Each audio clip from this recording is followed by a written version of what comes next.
That's why we should go ahead and get started. Okay.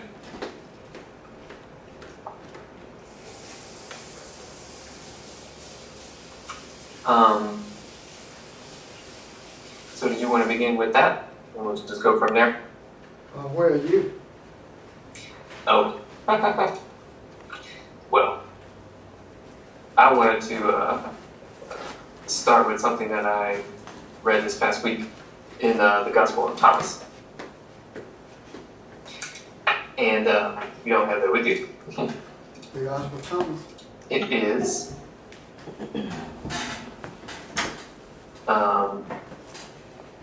so I'll just read the excerpt that I have. It is, and he took them, he referring to Yeshua, and he took them and withdrew, and spoke 3 sayings to him. When Thomas came back to his friends, they asked him, "What did Jesus say to you?" Thomas said to them, "If I tell you one of the sayings he spoke to me, you will pick up rocks and stone me, and fire will come from the rocks and devour you."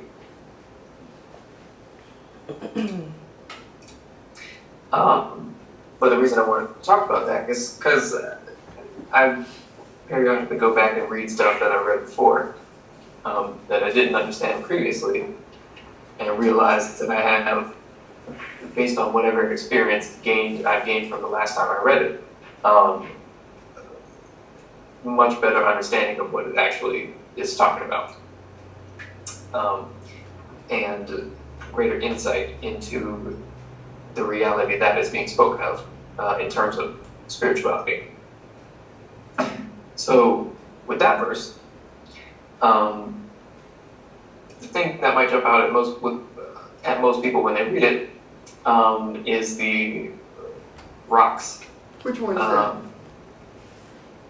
Which saying is that? Say again? Which saying is that? Oh, 13. 13, okay.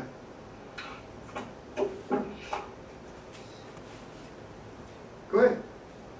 Oh, okay. No, I was just looking at it. Oh. So, the thing that would jump out at most people is the rocks coming out of fire. But what this is actually talking about, obviously beyond the physical symbols that are used in this particular saying, is our tendency and the tendency of the disciples who are in the situation to attempt to use ideas and concepts without fully understanding the essence that those ideas and concepts are derived from. So in this case, Thomas was taken away to a more secret place and shown the essence of what he was shown. And in so doing, he was able to recognize what was behind what was apparent. And so he knew that when he came back, the other disciples would obviously try to ask him questions, and essentially they would attempt to give their own reasoning for what he was told, and put their own spin or intellect or understanding on it. Now, having been just shown what he was shown, Thomas knew that there was something deeper in the very things that the other disciples would have used to try to explain to him what actually happened. And in their process of doing that, a greater insight would have dawned in them, even about things they were speaking or would speak to him. But they may not necessarily be able to understand it or handle it necessarily. So the stones or the rocks that's being spoken about are those things that those other disciples would say to Thomas that they come up with out of their own understanding. But having just experienced what he experienced, the truth, which is the essence of what those disciples were saying, though they be ignorant of it, would have been made apparent in that situation. And so that is the fire coming out of the rocks and devouring the ones who are throwing them. And that made me think of every single time you've seen an instance in the Old or New Testament where someone is being stoned. What is it actually talking about? Because if everything in the Old and New Testament is talking about us developing spiritually, then throwing stones physically is only a physical act. So the spiritual meaning behind those use of the symbols has more to do with us, or whoever's throwing stones, attempting to use whatever understanding that we have, which is not an understanding of the essence of the very words we speak, but it is us using whatever we possess to try to win over on somebody else. Yes. We use that term anyway, because we talk about people who are saying something disparaging about someone else is throwing rocks. You know, so the idea of rocks being speech is already in our daily vernacular, because we say that, but we don't see it from this perspective.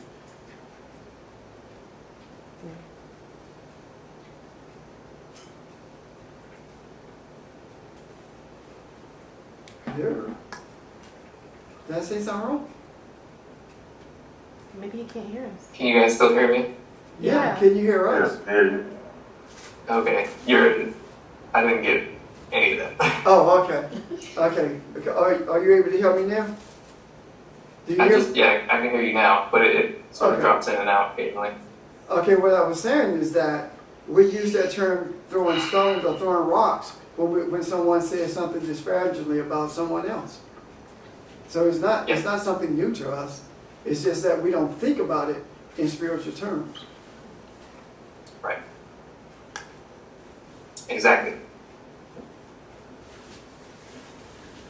So the fire that is being spoken about is actually something that is purifying. So in the act of throwing those stones, so to speak, they, being in the presence of Thomas, who had just something revealed to him, and therefore was a part of that energy, would have been able to see the essence of what it is they were actually saying. And because the essence of what it is they were actually saying, or would have said, was conflicting with the intent carried behind what they were saying, it would have been necessary for them to be purified first before they could see the essence of what it is they were saying. So the very things that they would have used in order to win the argument, essentially, would have been turned against them, because not by some outside force, but by them becoming aware in the moment of what it is they were actually connected to when they were speaking those things.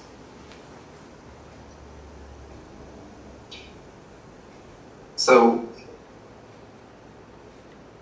in this way, or this is just an example anyway, of how everything that we see as like an episode or a scene in the Old and New Testament is a physical, symbolic reflection of what is going on spiritually. So because everything physical is spiritual,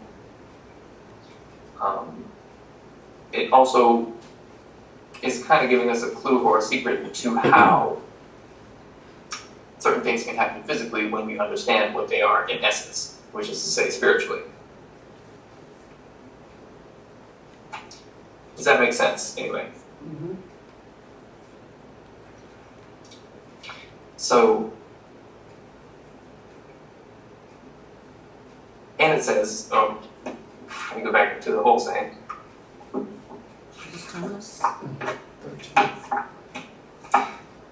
In the beginning part of this exact same episode,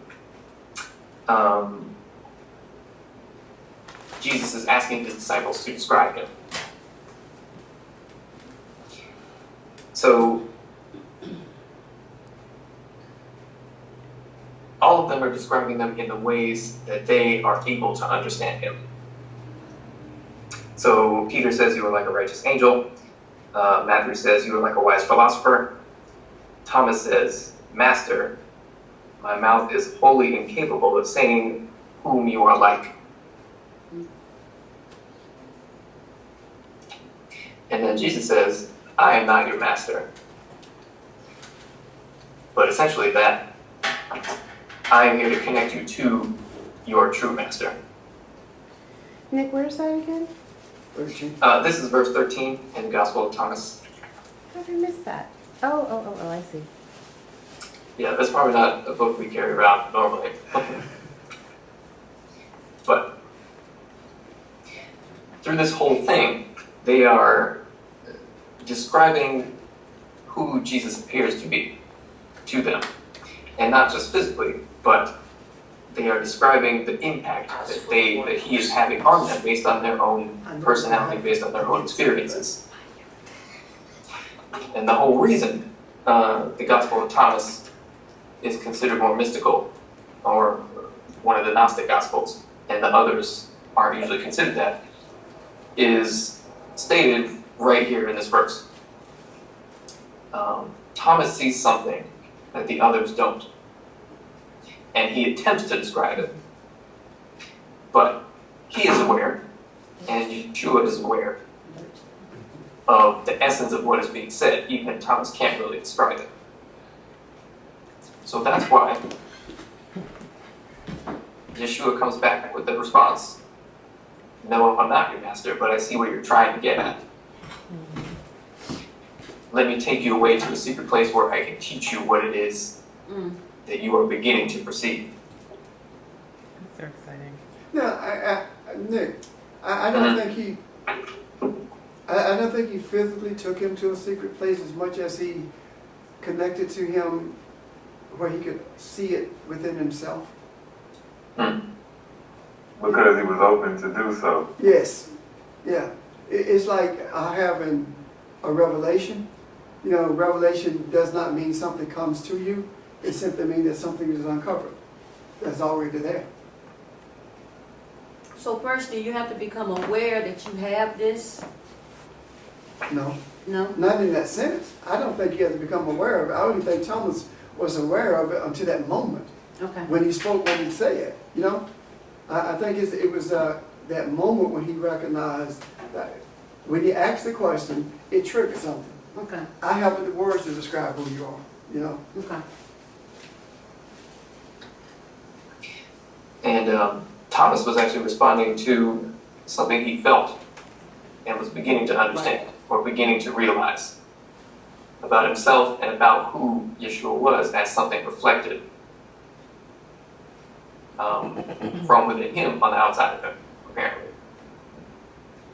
Or physically, I should say. But the response to Thomas implies that So- even though Thomas was connected. When he takes him to that place, and again, it doesn't mean necessarily something. Go ahead. Not yours.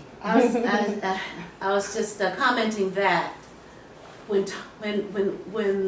Jesus replied to Thomas, even though Thomas connected with something deeper, with the essence somewhat, it implies that when Jesus said, I'm not your teacher, blah, blah, blah, blah, blah, it implies that even though you've connected, you still don't know the half. You still don't know, you know, the true essence.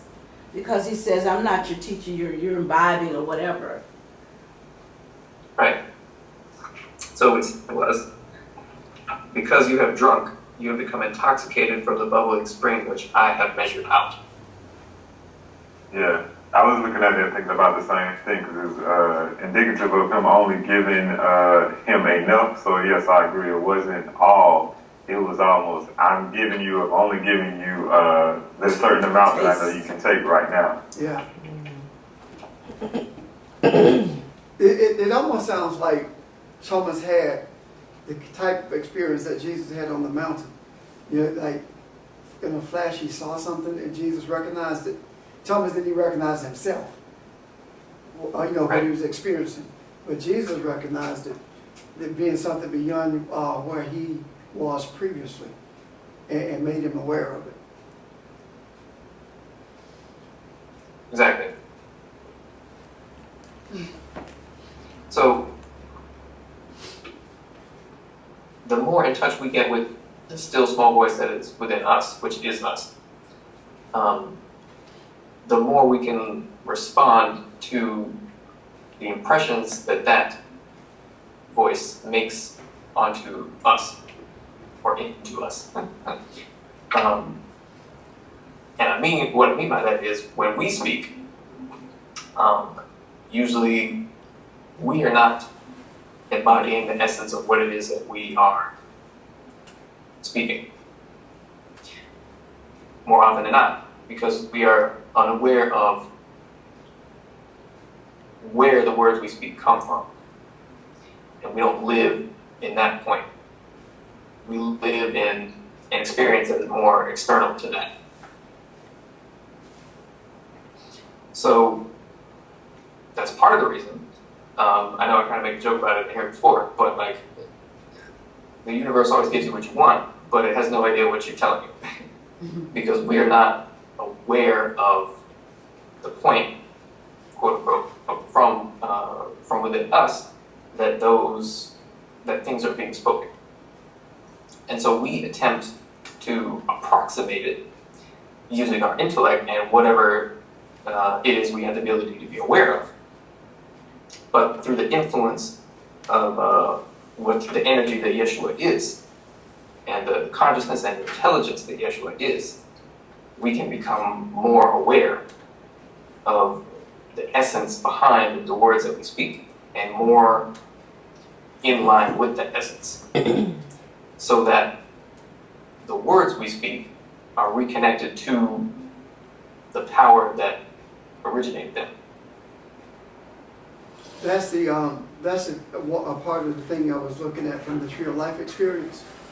That Yeshua is the essence of what we are, of the journey rather that we are to travel, if we are to hold on to the light from the Tree of Life. Example,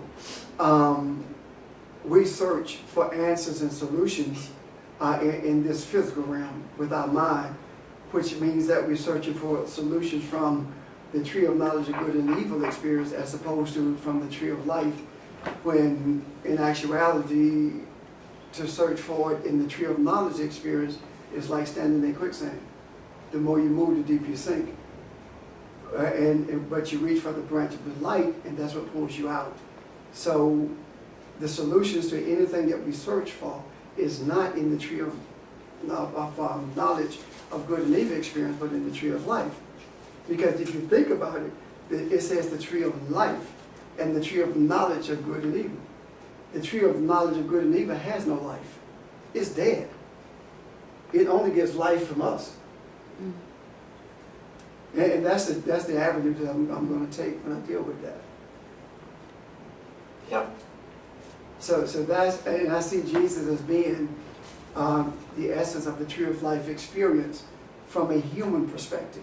You see, as an example from a human perspective, how to grasp the branch of light that's being offered and holding on to it so you can move beyond where we are in terms of seeking solutions in this realm. Yep. And seeking to connect with the light and life that is within us is the thing that unifies all those things that appear to be separate as a result of us living in the Tree of Knowledge state of awareness.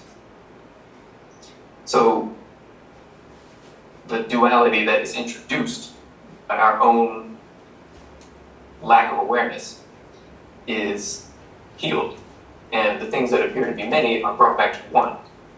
Right. In terms of our ability to sense and feel how they are connected through living what the Tree of Life reality connects you to. So even in this, verse 13, or saying 13, it said that Yeshua told Thomas three things. And there are three spheres making up the top part of the tree of life. Below that is everything that deals with the earthly, the heavenly, and the hellish experiences that we go through. So the essence of everything that appears to be earthly, heavenly, or hellishly in terms of what we experience is actually found in those top three. And I know when I was there in person years ago, I did that, but I should probably do it again. I talked about that anyway. I should probably talk about it again. But Yep.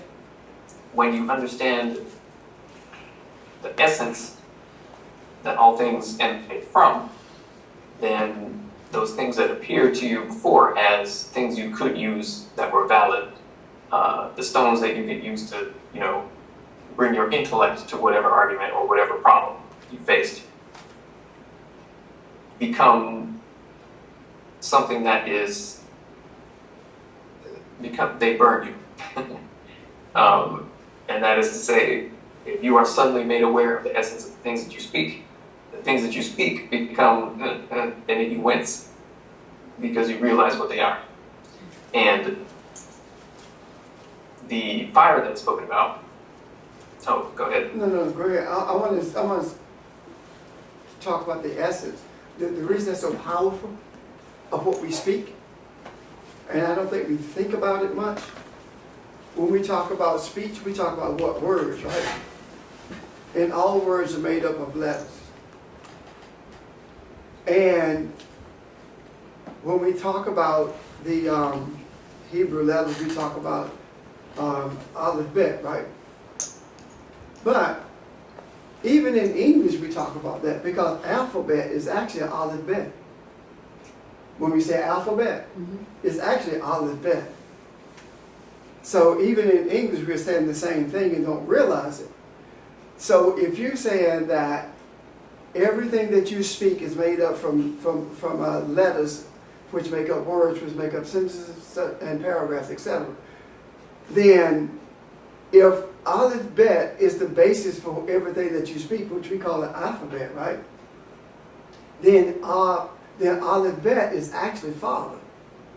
So the reason it is so powerful is because the origin of everything that you speak is actually the root of the Father, or come from Father, which is the root. And if we see it, if we perceive it or speak it from the physical perspective, it does not matter. The universe still responds because of the source of it. If we speak it from the spiritual perspective, the universe still responds because of the source of it. What we receive as a result of our speaking is actually based upon our perception of what is or what our desires are or should be. Am I making sense?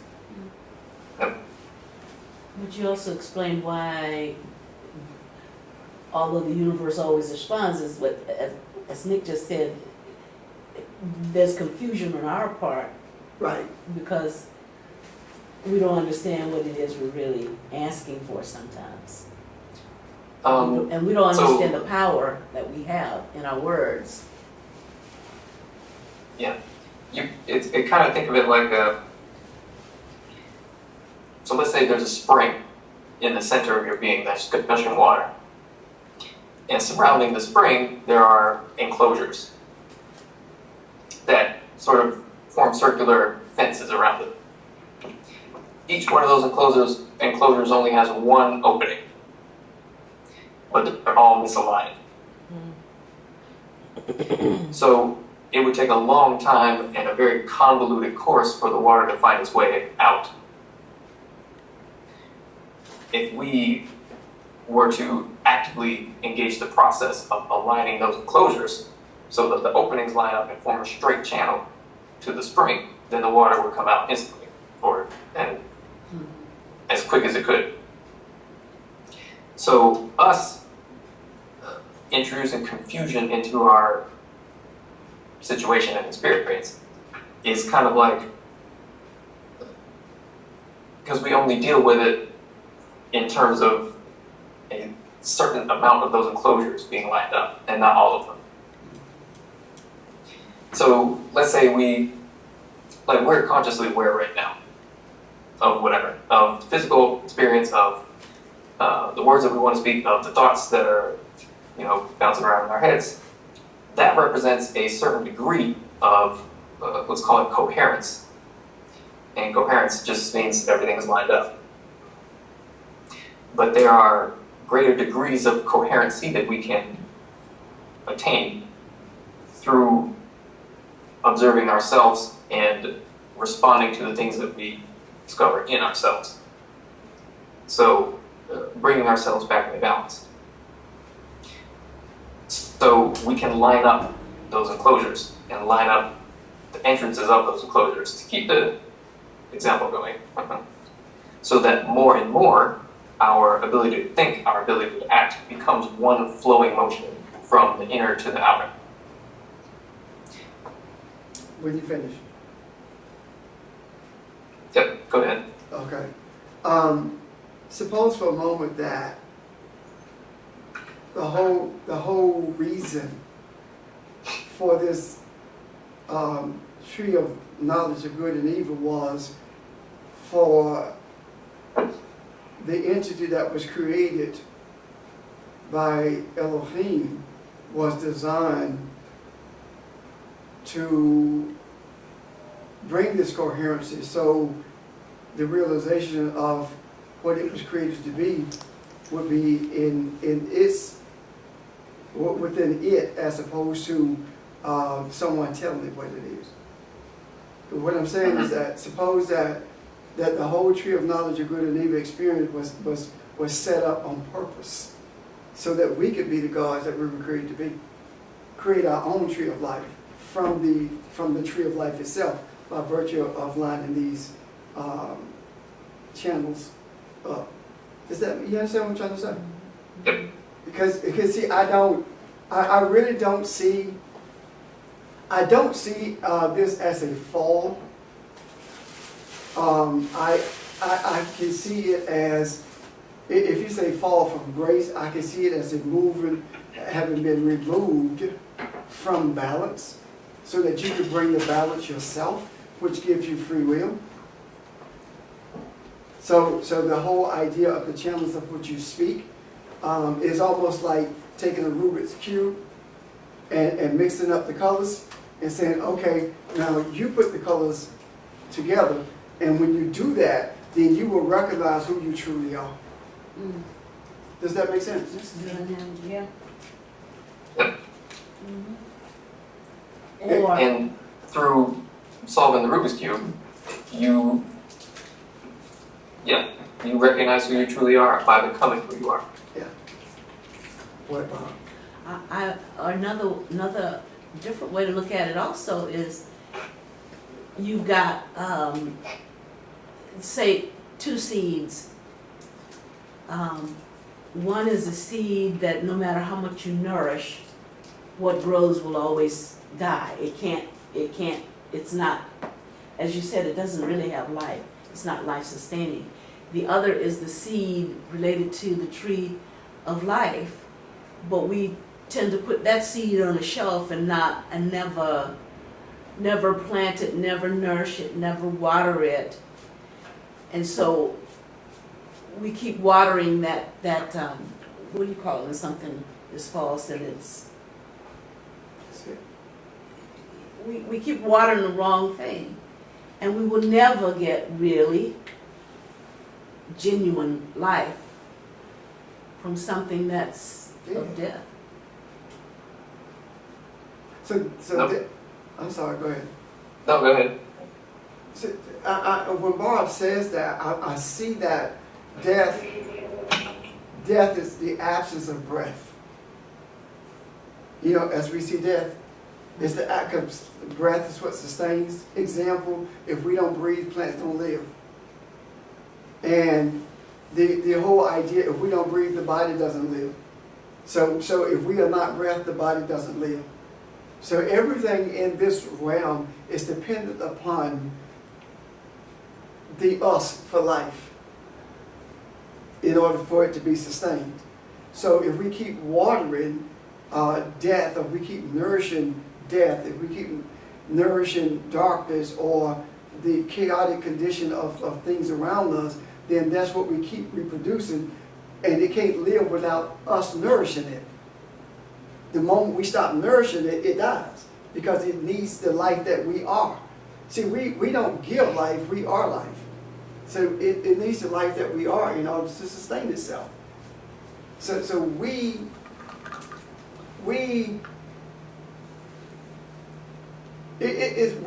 give life to it. I see this whole idea different than I've ever seen it in my life, in terms of one of the questions I asked myself last night was, why is it that there was a reference to something called an Adam and an Eve, right? But neither one of them is the name of anybody.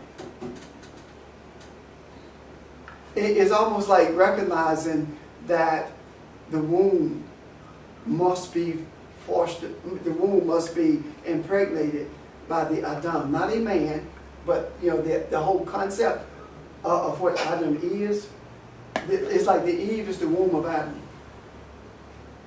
And if that be the case, then everything that we nourish comes out of that womb. So when we stop nourishing it, it stops reproducing. It's like when we go through something, the more you focus on it, the worse it becomes. But the moment that you stop focusing on it, it begins to wane and then eventually die. Does that make sense? Oh, yes. Yes. Yep. I got a question then. When we're talking about plants, because there are times when you get a plant and you nourish it, why is it that the plant dies? Even though you... Because you don't know what you're doing.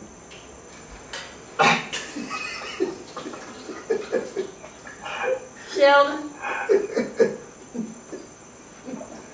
But honestly, why do the plant die? And you nourish it, you water it, why does it die? Why does the life leave it? Well, barring any not knowing what we're doing, and I don't keep plants. I would need these before I kept the plant, so I didn't kill it. I really think it's based upon deep-seated attitude and what we project to it. Example, every cell in the body is for lack of a better term, programmed to grow and to reproduce other cells for a specific purpose. Okay. Whether it be for lungs, heart, etc. Right? Okay.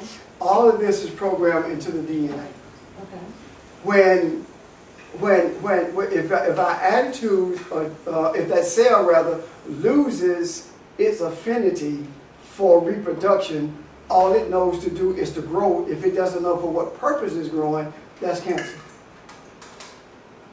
So if our attitudes are different, then the plant begins to lose its purpose for growing. And the death that the plant experiences is representative of some type of death within us. I was going to say, Yeah. So Okay. everything has to do with us. okay. Yeah. I hope I'm making sense. You are. You are. Well, to me, anyway. Yeah. So I wanted to make the connection, starting with what we just talked about, to the fire that keeps being brought up again and again, particularly in the Gospel of Thomas.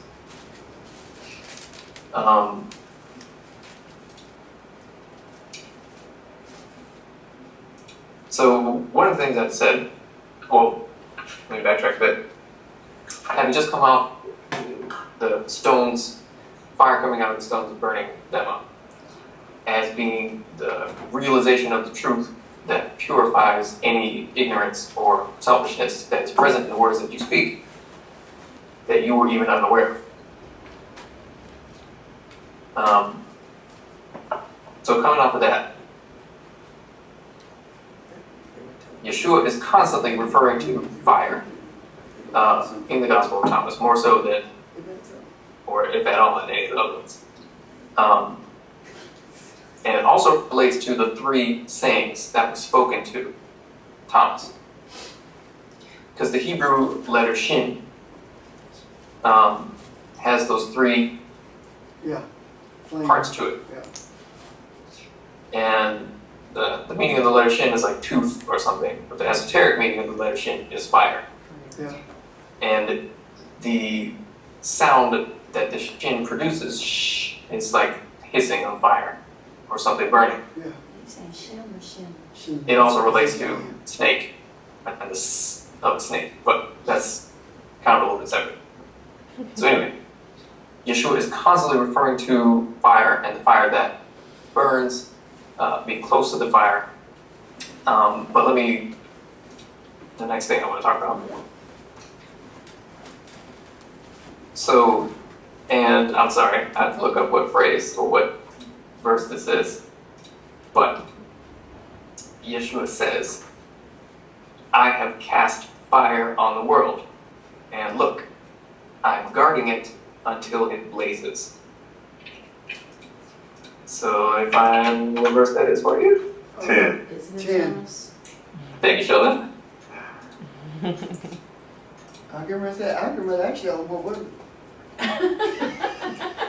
So did everybody get that? I can say it again if you don't have it in front of you. Yeah. I have cast fire on the world, and look, I'm guarding it until it blazes. So, having just come along talking about the stones out of which fire came, to put you in your place essentially when you think you're speaking something that is intelligent. The same thing is being done to the entire world through the agency of the energy and the intelligence and the consciousness that Yeshua is. And I say is, but I'll get to that later. Not necessarily that he is, although he was. Actually, he is. Yeah. And forget I just said that. So, the same thing is being done to the entire world. And the world, not necessarily being the physical world, well, not being the physical world, but being the collective mind state that human beings create. And the world that has resulted in. So, does that make sense? Yeah. It's good. Okay. I was watching something on TV, and they were talking about the ancients and how they believe the quote-unquote alien astronauts were responsible for the spheres that's found around the world and the obelisks that's found around the world and the way that they're set up. And some of the statuettes that are carved from stone and some of the minerals in the spheres cannot even be found in the area or on Earth for that matter. And what they were talking about was they were beginning to realize that all of these are energy points. And the spheres are absorbing it, and the energy runs from around the Earth is guided from obelisk to obelisk. And if you're aware of this, then, and these are my words, that you are able to not so much as capture, but to tap into by virtue of being aware and changing the nature of your thoughts and being able to see beyond what we see from a natural perspective. So when you talk about the energy flowing, it's nothing has changed. I mean, when you got the sphere that's thousands of years old, and it's like 96% perfect, 96% perfect sphere after 1,000 years. That to me is saying that it does have a purpose, and I believe that the energy points are not there as energy points as much as they are there as physical representations of the capabilities of the human without the human knowing it, or being aware of it, I should say. Yep.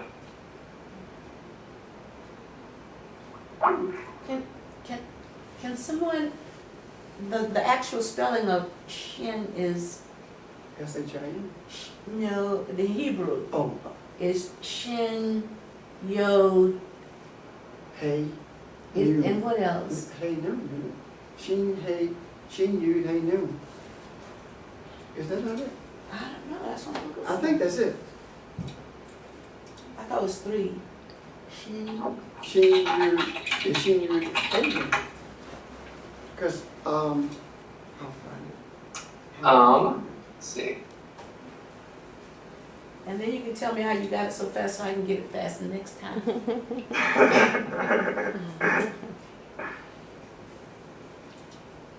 Because Shin is cosmic nourishment in a sense. So if Thomas is saying, in that saying, I have, what do you say, given the world fire and wait, and I'm waiting for it to blaze, or something like that. Guarding it until it blazes. So it's kind of like you start a fire, but you have to tend it until it's actually going and sustains itself. Yeah. And we are the ones who cause it to blaze within us through awareness. Yep. That's how we oxygenate it and put fuel on it and blow and give the oxygen it needs to catch hold, much like Right. you're starting a fire. So if Shin is also means it's cosmic nourishment, and it's spelled, I can't figure out the third letter I had. I don't know if it's Vav. I think it's Vav. Shin Yod, no, it may not be Vav. But anyway, the Yod represents a spirituality. Shin is the nourishment, Yod is spirituality, and I don't know if that other one is Dalit or doorway, or that's what I'm missing in this, because even the word itself ought to give an essence of what Thomas is saying, if it Right. represents fire, purification.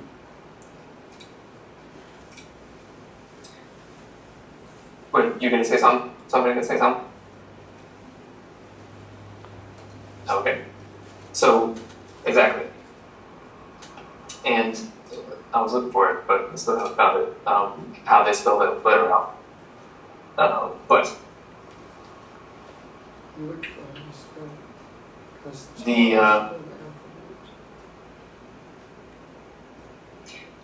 we've always spoken about fire as something that purifies. And the process of purification is essentially the reality of who and what we are. Bringing back into balance and alignment the who we are that we think we are.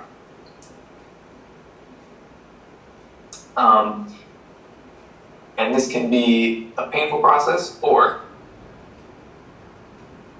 it can be one that goes smoothly and one that causes no discomfort. Very unlikely that it will. That it's not something that causes discomfort. But that's because there is much about us that we have yet to bring into alignment and balance.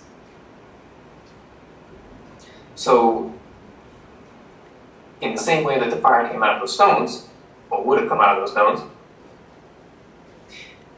when the disciples came to the realization of what the essence of what they were speaking was, and how that essence brushed aside what they thought they were saying, the energy and the consciousness and awareness and the intelligence that Yeshua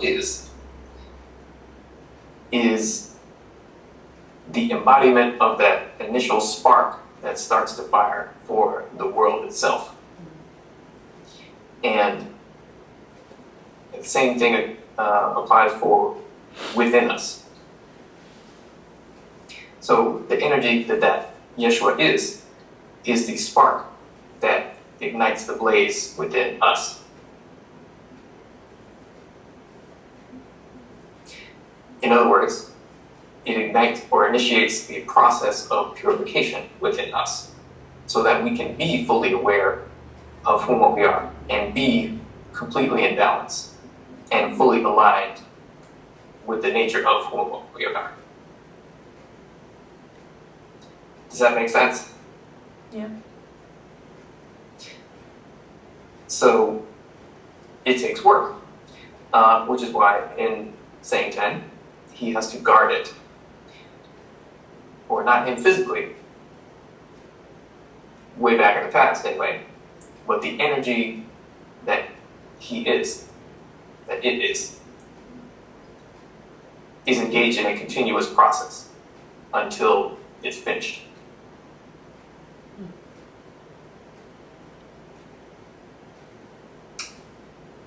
Is everything, So- is anything ever finished though?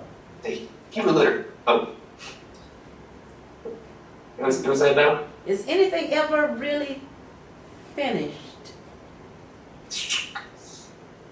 That's a good question. I don't think so.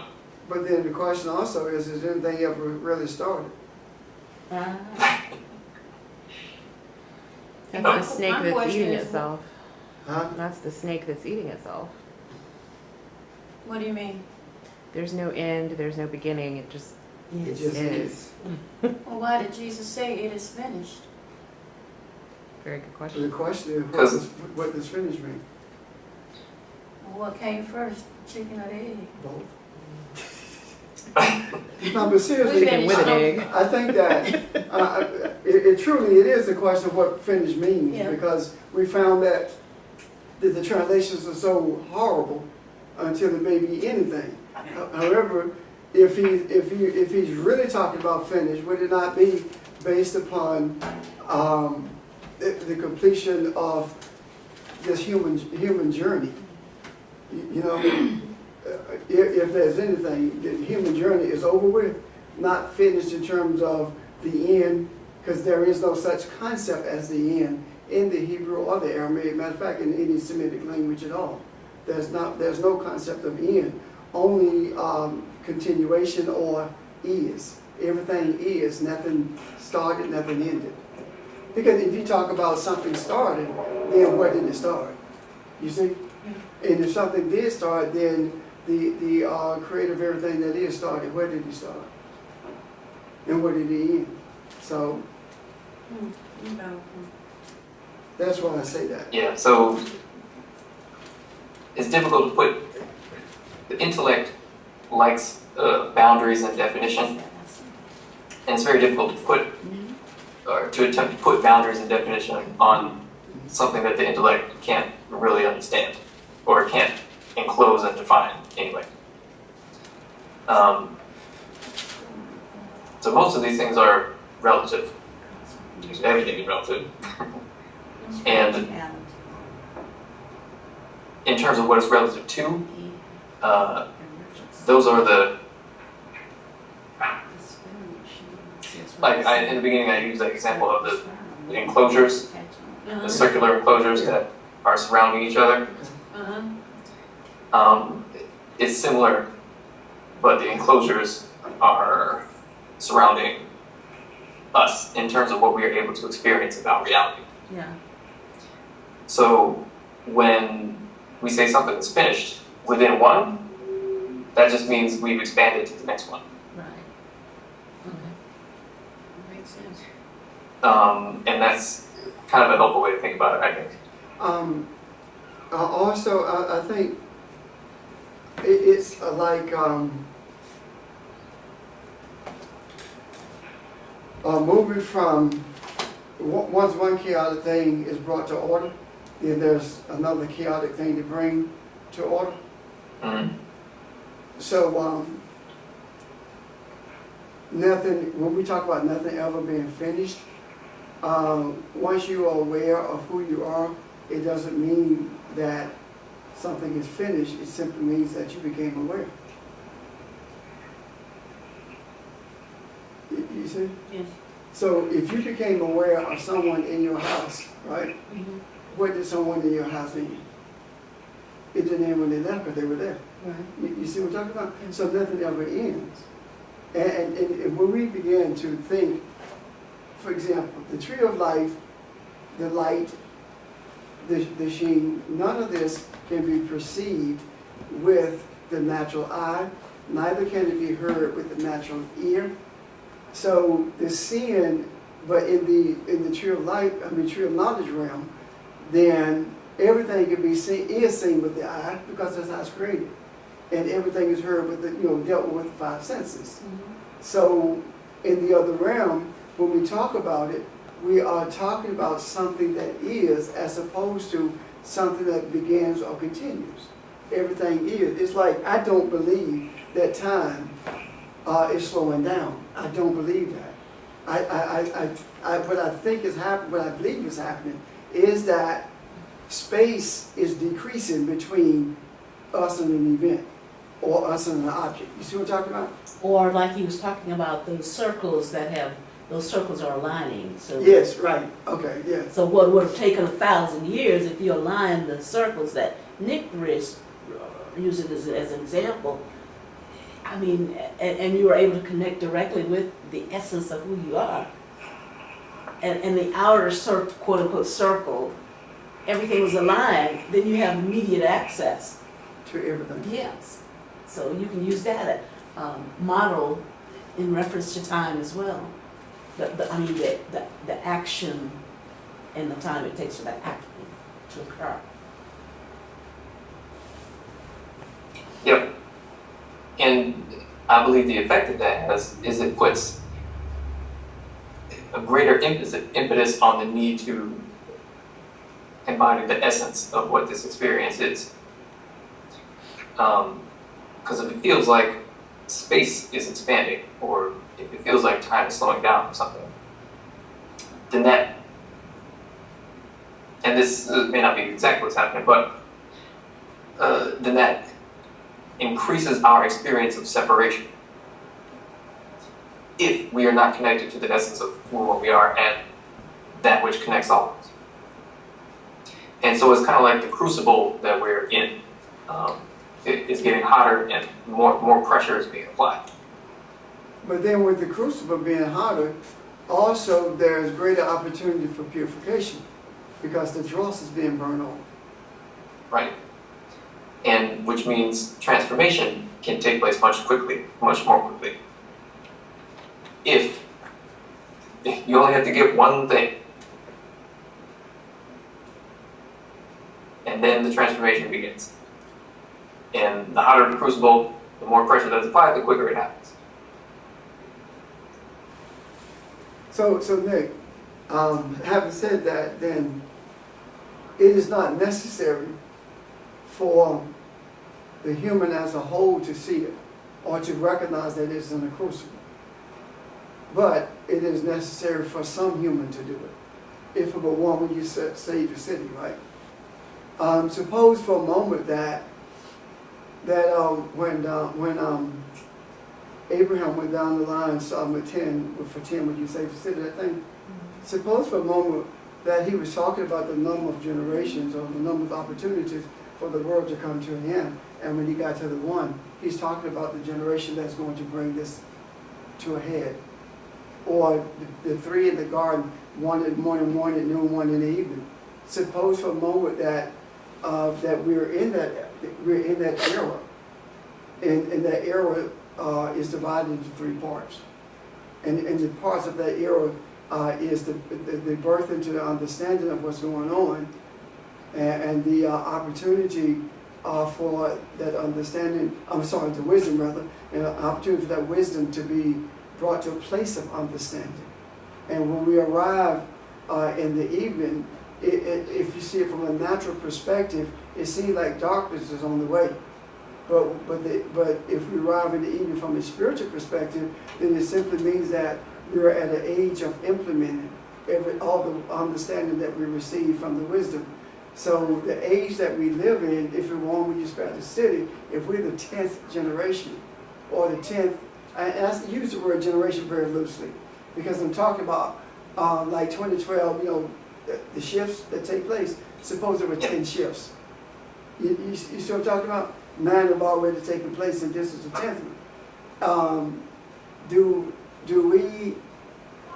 All we need, rather, is for there to be a pure desire for a further transformation to take place, because the 12 with whom Jesus walked were actually highly imperfect in terms of their understanding or even the acceptance of what Jesus was teaching. I mean, people don't want to talk about it, but that's the reality of it. They struggled to accept what he was teaching. And Peter represents a portion of them who struggled to accept it because they did not want to be rejected by the rest of the people when Peter denied him. You see where I'm coming from? So suppose now that there are people who are genuinely, beyond the shadow of any doubt, desirous of this transformation. With that being said, the 12 represents the government. So if those people are genuinely desiring that, then once they get past the pushback of chaos and hold on to the light, the transformation can take place for the whole of mankind, or the whole of humanity. But just simply because there were some people, not necessarily all the transformation, but the transformation has to start. And what I'm saying is that the fire that Jesus cast, let's suppose that group, that fire is right here. And the more we search, and the pure our intent is, the more it begin to blaze up. And once it blazes up and spreads, it doesn't mean that everyone has to be transformed by virtue of their becoming aware, as opposed to them being transformed because they got swept up into something like caught up in the midair, caught up in the spirit. That's what I'm talking about. Yeah. Okay.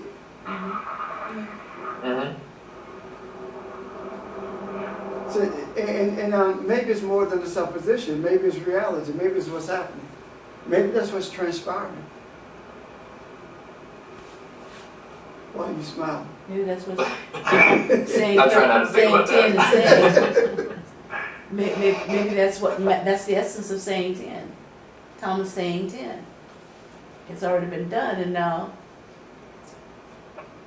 we're just waiting for the fire to really catch. You know, I think that we have a problem with reverse ego. You know, ego usually projects you to push you to be more, right? Yeah. But now it's your reverse ego. We try We see who we are, I don't but really- we kind of back away from it because we don't want to think about it, right? Did I do that? Yeah. But I really think that that's who we are.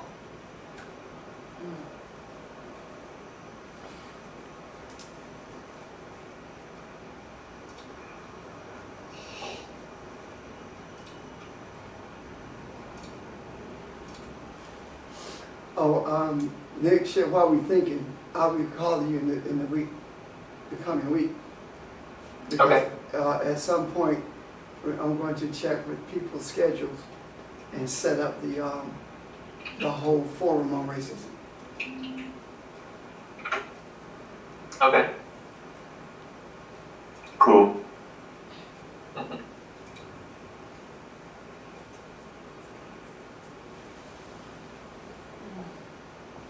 So,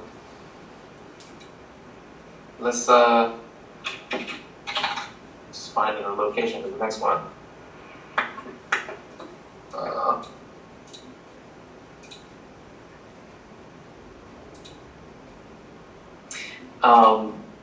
Saying 82. And that one says, whoever is near me is near the fire, and whoever is far from me is far from the Father's kingdom, or far from the kingdom.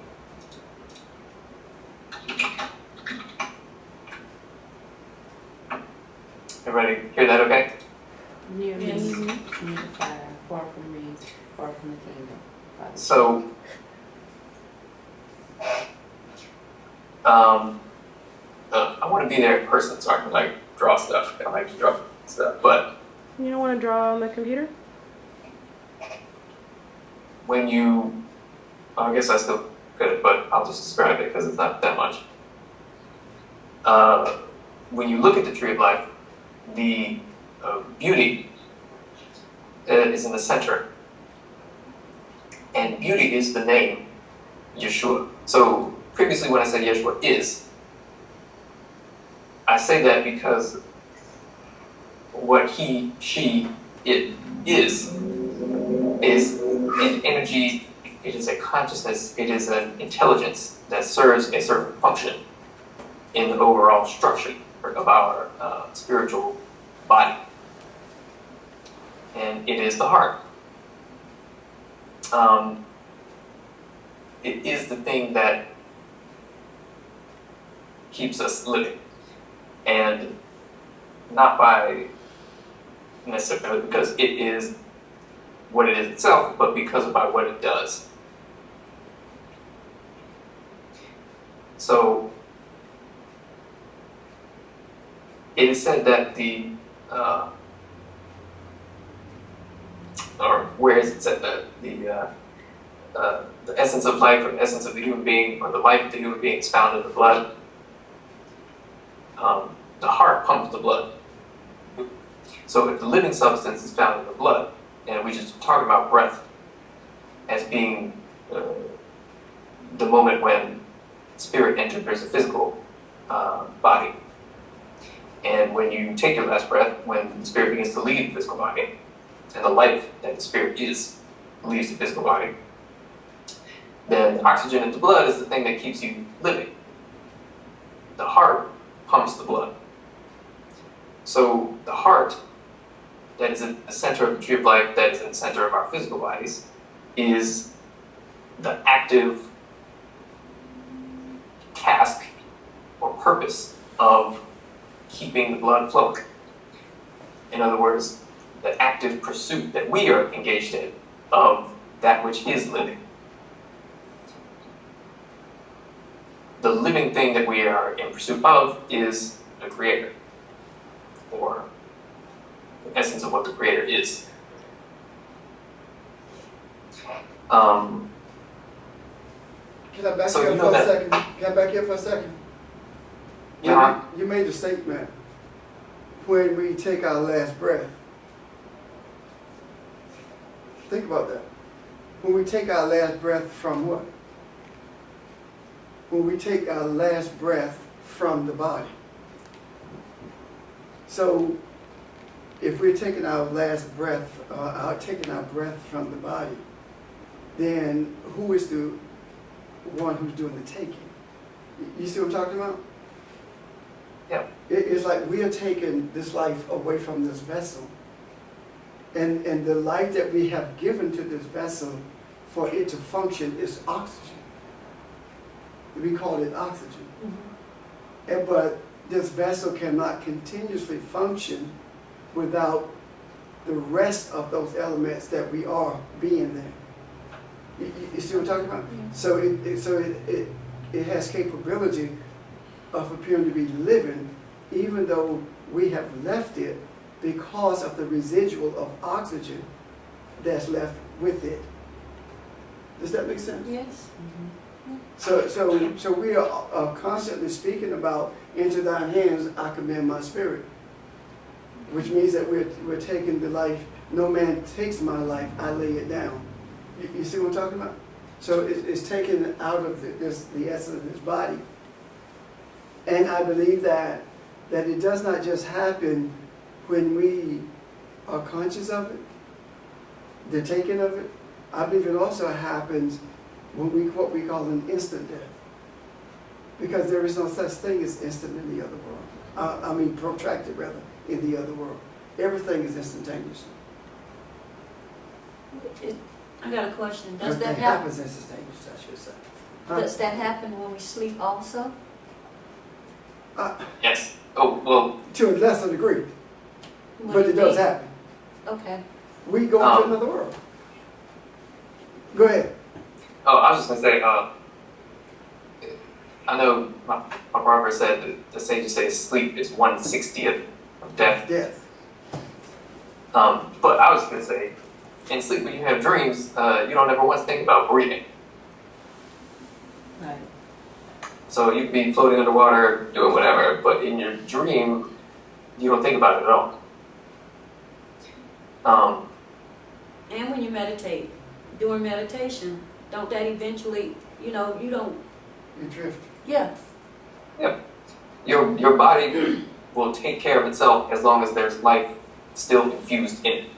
And as long as that connection is maintained, your body will do what it is designed to do.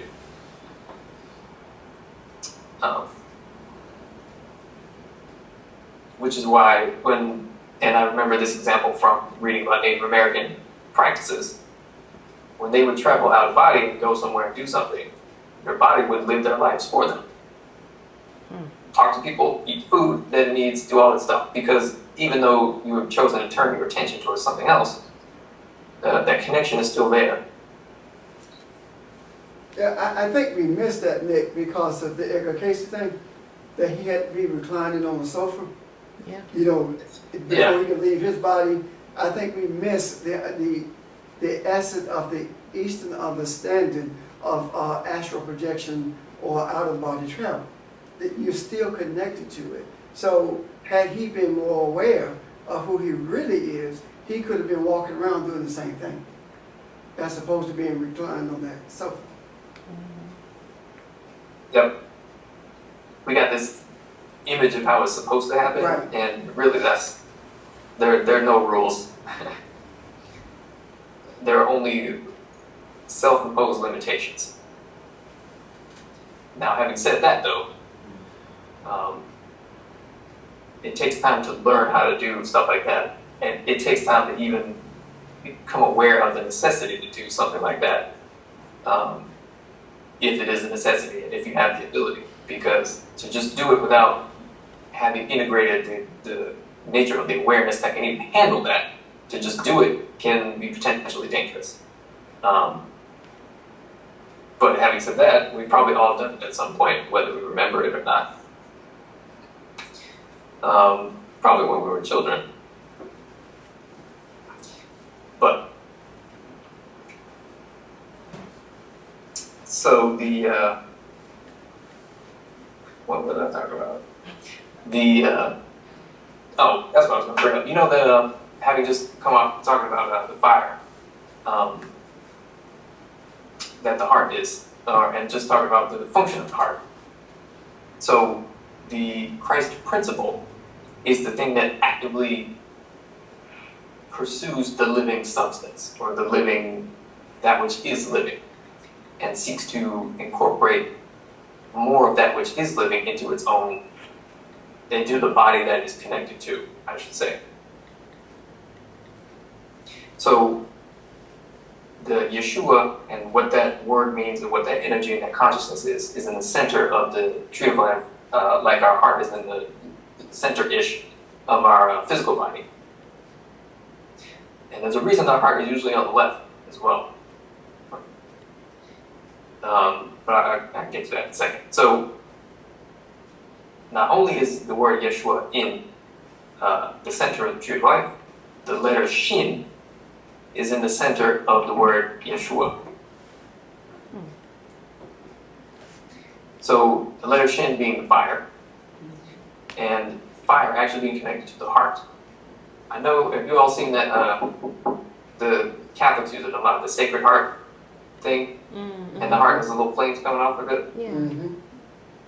That's actually what that is derived from. Yeah, Sheldon, you said, but Huh? did you have something? Oh, no, I was just saying that I saw it. Oh, What you're talking about, yeah. I should probably look into like Catholic theology just to see what their justification for that is. But like, that is something you would never, ever, ever delve into and understand the reason for it, unless you were in the upper echelons of that system and you were just using it for, most likely using it for a negative purpose anyway, or a selfish purpose. But anyway, so in the center of your being is the thing that connects you to the living substance, that keeps that flow happening from the innermost nature of your being, where, to use that example again, where the spring is, that keeps that flow happening from the inner to the outer. The thing that connects it and keeps that flow happening is the heart. The physical heart being a material reflection of the energy and the consciousness and the spiritual reality of what the heart is, which is the Christ principle, Yeshua. So, I know in religious settings, Yeshua automatically, even if they use the name Yeshua, which I bet they started to have somewhere, is automatically assumed to be male, but it's not male. In no way, it's not exclusively male at all. That is and every name that is present in the Tree of Life, and Hebrew itself is a formula for how energy becomes, or the function of a particular aspect of consciousness or aspect of our intelligence. And every one of those aspects has a certain, or plays a certain role in terms of our overall ability to bring all the parts of ourselves into balance.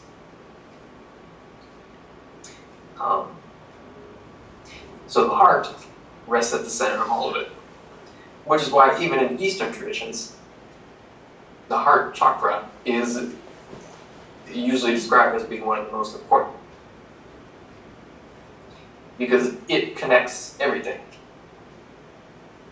Without it, you can't bring two things that appear to be distant from each other together. Which is the whole purpose of what the Christ principle is, to bridge the higher and the lower.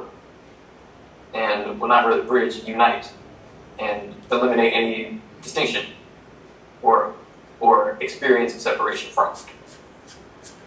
So the heart is the black hole that unites the upper and the lower realm. You could say that. Also, I was looking at the meaning of Yeshua of heart, how it's spelled, Lamed Bet, actually, V sound, and sometimes the aleph, the E is put in between the two for Lev. Is that not the root for Levi, the Levites, who were in the center of the tribes? You know, the heart of the nation. Were those who were in the center of the encampment. So what I'm saying is that regardless of where you use the term heart, it is always in the center of everything, and everything springs from it in terms of life. But then when we think about it from a physical perspective, it's in the center of the body, right? Mm-hmm. But when in the East, when it talks about heart, it's the center of the abdomen when it talks about heart.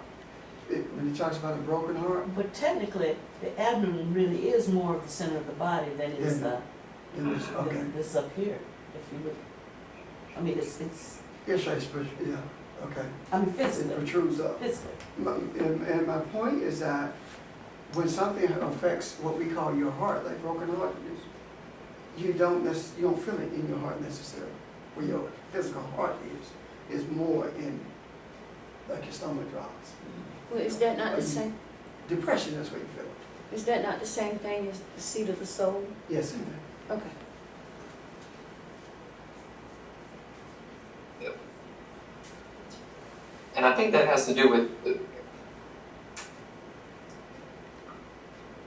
the heart is an active principle that connects things, but the raw power of it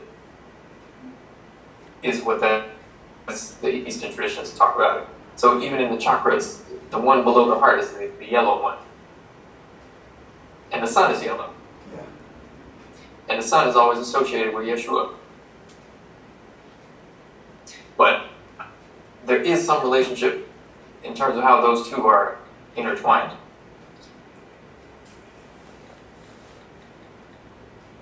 And even on the tree of life, the middle thing is yellow. Depending on which system you look at, but is representative of the sun. So I think the raw power or the energy that comes from that point, in learning how to master it and how to use it for the purpose of the overall process of transformation, I think that's when what we usually talk about when we say the heart comes into play. And the yellow represents what, Nick?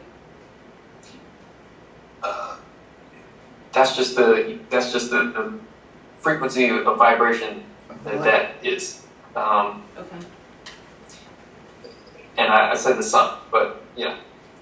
The frequency of vibration of light that you see.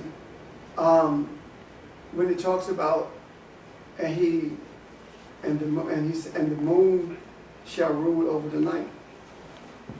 The moon is feminine, and night talks about the twisting away of light. So it is the feminine that will rule over that, which means that it is the feminine that will control that twisting away of the light. So if you put the feminine in the right perspective, enlightenment will not be twisted away from you. In other words, when you're going through something and you're wrestling with it, you say that's a dark point of your life. Yeah. That's the night of your life. But if you recognize that the womb of the feminine has the ability or the power to bring light to your situation, because the light comes from the sun. It has light to deal with your circumstance, your situation. So it stops the chaos from twisting the enlightenment away from you, or from convincing you that the enlightenment is not what it's supposed to be. Okay. So there is never really darkness. There is always opportunity. The flicker of opportunity is there of light. Okay. Can you see that? Yep.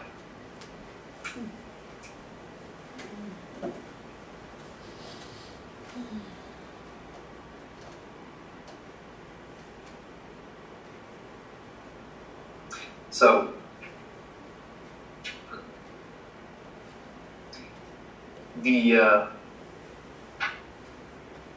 when you look at the word itself, Yeshua, on the tree of life, it is the letter Shin added to the Tetragrammaton. And earlier when we were talking about, I think Janice mentioned the serpent eating its own tail. Yes. The high priests were allowed to pronounce the name of the Tetragrammaton once a year in the Holy of Holies. Now we just earlier talked about how our thoughts or what we want is kind of confused because we haven't lined up those channels. What the high priest would do, or what we are meant to do, is line up those channels so that the words that we pronounce are connected consciously to the power that originates them. That's where magic words and stuff like that come from. And it depends on the words. Some words you can read and not understand and they'll still have an effect. The vast majority of them won't, because over time they've lost the right pronunciation, the right intonation, lost and confused. And the only reason there is a right pronunciation, a right intonation, is because it's supposed to line up those channels. But the loosening of it, Nick, is because Yeah. I would go Go somewhere. ahead. the loosening of it is because of the dude who built the Nimrod. That's the mixed up of the languages. It's not the mixed up of the languages, Spanish versus English. Is the right pronunciation of those words that will bring about the results of stuff that we call magic. Oh, and you know, the mixing up of the languages is how you translate from something to another thing, right? Yeah. So the mixing up the languages is all those little gateways being screwed up Right. so that you can't fluidly translate what comes from the sending or being into the more external. That's it. Yep.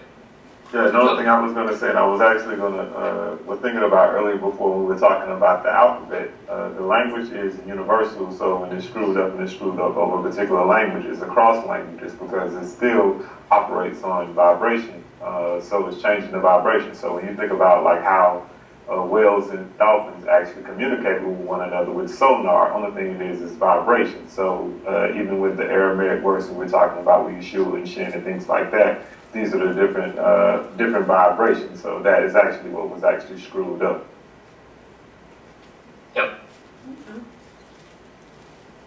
And just to add on to that, when it was said that the disciples could hear and speak in any language, although they heard it as their own, that's because behind every word you speak is a conscious intent. And the intent itself, we attempt to give form to it in terms of the different sounds we give the words or the concepts that we're thinking of, which equals different languages.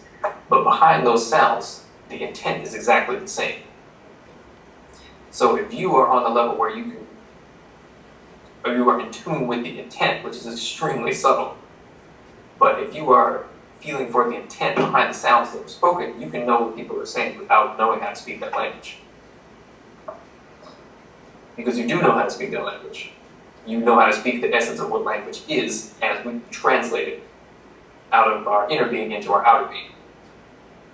And if you're connected to the essence of what it is, the outer being could look like whatever. But just to complete what I started with. So the high priest would pronounce the Tetragrammaton in the Holy of Holies once a year in order to kickstart that cycle again. So we talked about the serpent eating his own tail. They would pronounce it once, and that's like the beginning of that whole go-around again.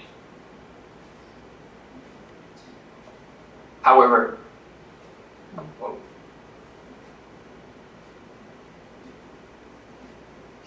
they would do that, and the cycle would keep going. But just because they did that doesn't mean they would ever get out of that cycle. And the point of what Yeshua is get out of that cycle. Don't get stuck in it.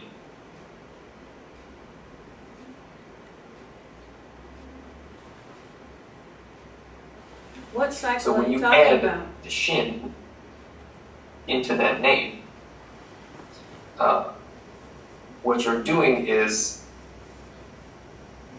initiating the process of purification that leads to exiting that cycle. Got a question, Nick. Say again? So you have a question? Oh, did somebody have a question? I Yes. did. What cycle? Oh. What cycle are you talking about? I'm talking about the, even if you pass physically, if the purpose for which you came into the physical isn't complete, you'll come back. Okay. I'm talking about reincarnation. I'm talking about all the natural cycles that we see in the earth.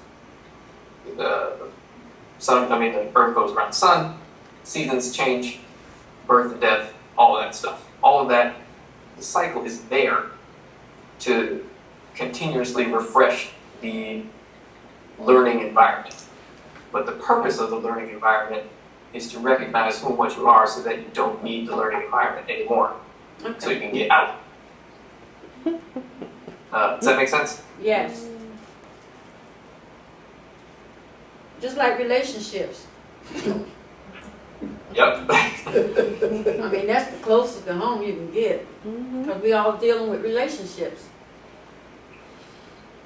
And you'll repeat the same bad experiences until you realize what it is about yourself that you need to change.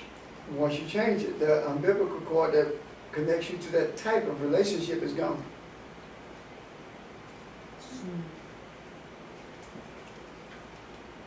Yep.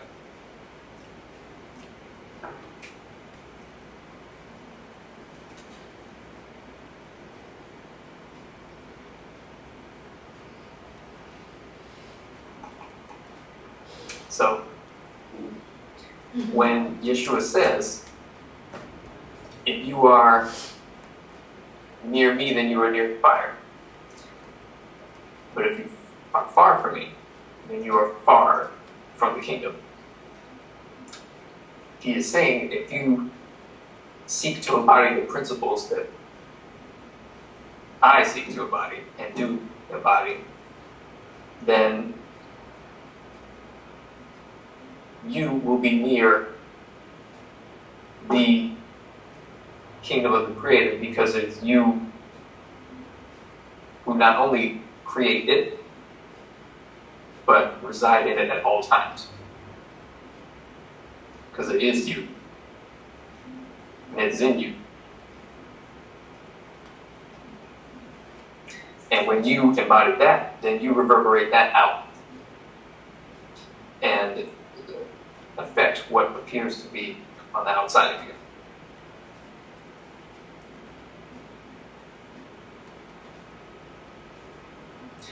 I always go back to movies, because movies have a lot of stuff in it. In the movie The Matrix, the little boy said, "It is not the spoon that bends, it is only yourself." It's not what? It's not the spoon that bends. Oh. It is only yourself.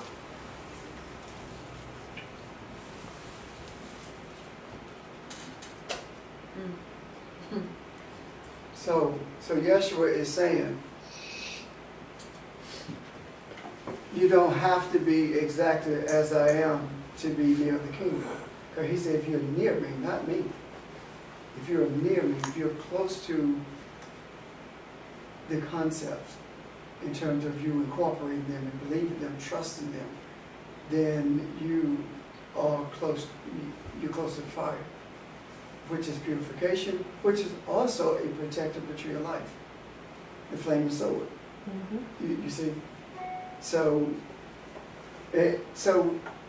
I see that as him saying the me is not Yeshua himself, the natural man, but the me is you, the real Yep. you. Okay. That's what I say. Yep. And what was the latter part of that? He said, If you're far from me, you're far from the kingdom. So if you don't know who you are, you are quite a ways from being who you are, or the kingdom. yeah. Yeah. Or the principles that make you who you are. Oh.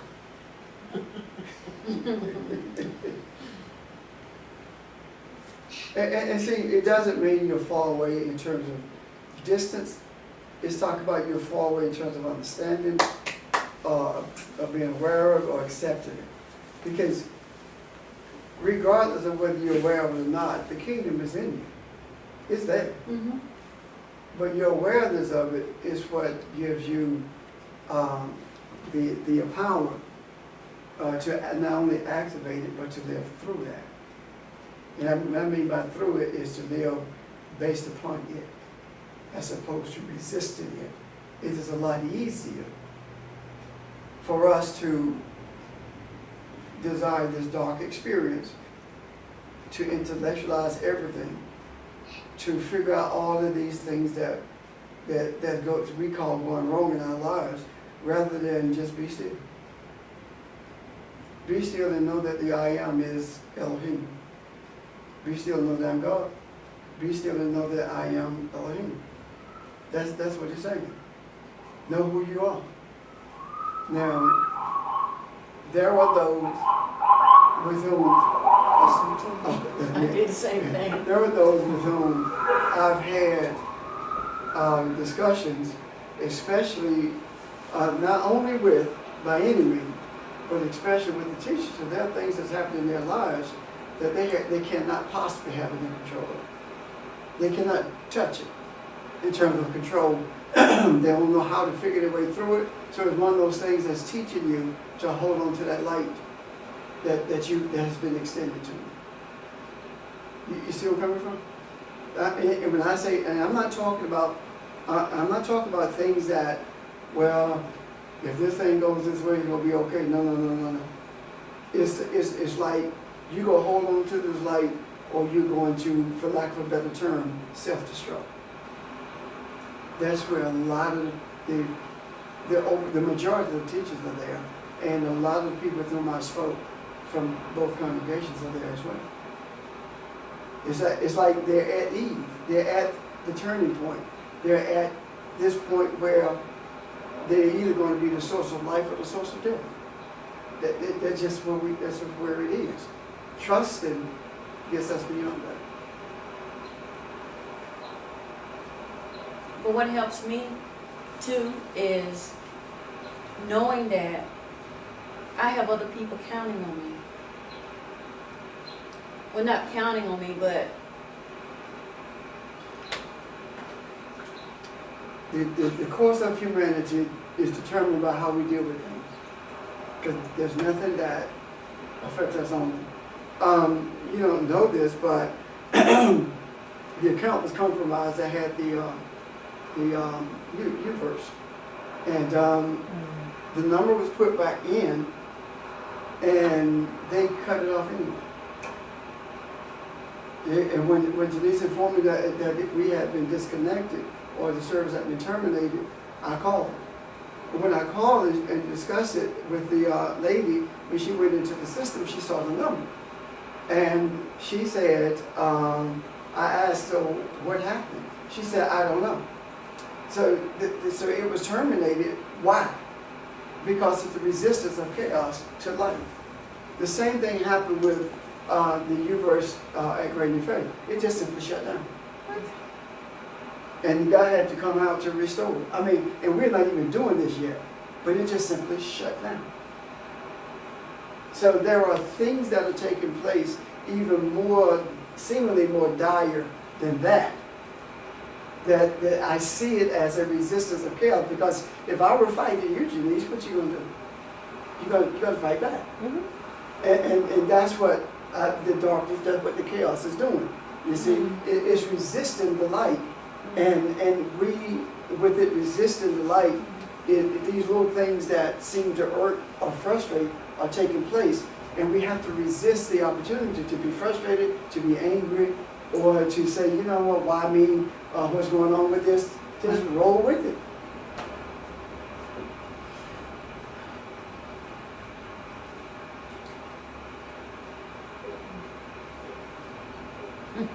It's something. Oh, when Jesus said it's finished, my journey is accomplished. Yep. I have accomplished it. I have accomplished what I came to accomplish. In other words, I don't have to be reincarnated. wow, okay.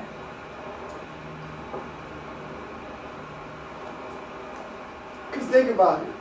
When you think about it, who do men say that the Son of Man is? Yeah. Some say you got Elijah, you see? So if you look at Elijah, if you look at Isaiah, if you look at Jeremiah, Elijah questioned and ran and hid from Jezebel. Yeah. Isaiah lost his focus, and his focus shifted to the king, earthly powers. And Jeremiah doubted whether or not he would have the courage to speak the words that he saw. Okay. So all three of those, all that had to be corrected. You see?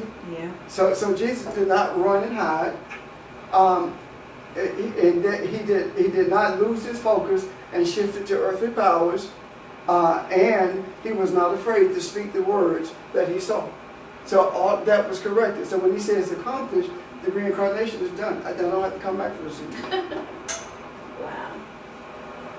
Which means then that if we follow those same principles, we don't have to That's be it. reincarnated Right. either. And that is the reason, I'm just going to say this, that reverse ego thing been messing with me. That is the reason why the 12 teachers have to, Right as it started. huh? Right. I was, Oh, the rain. That's why the 12 teachers have to make sure that we incorporate these principles. You know, that these concepts are just as real to us, or more real to us rather, than the things that we see, than that our senses tell us. And it's not because we're better than anyone, because I promise you, there is a serious price to pay for what we do.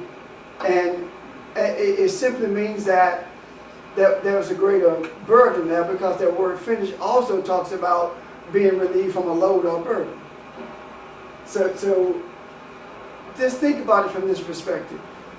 We do what we are supposed to do. The people in Foundation and Great in Faith press us hard so we can explain, so we can put out to the macro these concepts. We do what we're supposed to do, and reincarnation ends. That's something, isn't it? Yes.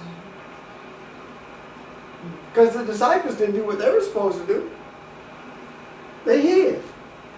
They repeated exactly what Jeremiah, Isaiah, and Elijah had done. They hid. And they were afraid to speak. Remember?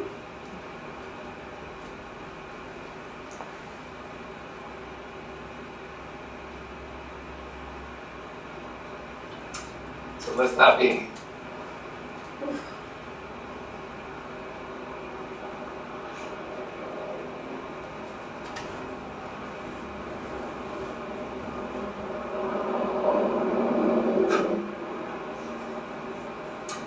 All right, All right. I'm done. All righty. Any questions?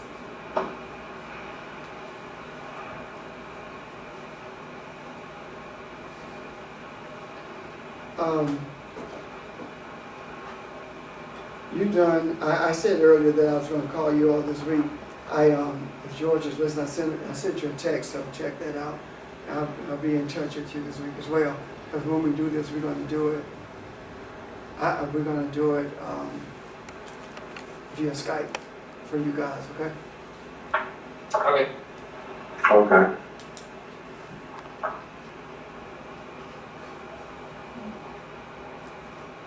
Okay. Well,